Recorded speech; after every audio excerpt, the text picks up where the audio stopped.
हाय सांग मैंने आज मु बनैबी पुई पत्र बड़ा से पुई पत्र को भल भाव में धोईकी नहीं आसी केमी बनाऊँगी आ कौन कौन टिप्स सब फॉलो करी लास्ट पर्यंत देखूँ कौन कौन इंग्रेडिएंट्स नौ देखिए आसतु। बेसन नहीं जी 4 चामच क्रिस्पी करने चाउल गुंड ने 2 चामच स्वाद अनुसार लुण ने लंका गुंड 1 चामच हलदी गुंड 1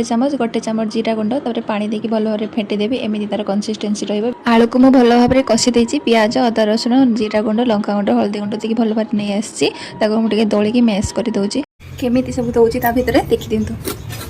एमती अल्प अल्प आलू देवी बेसी देवी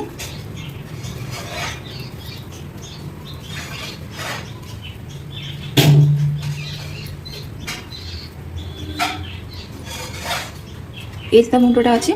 ये फोड़ी देवे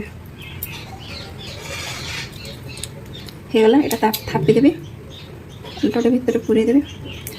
एमती करदेवी एमती सब कर सारापर देखिए लास्ट में मुझे भाजी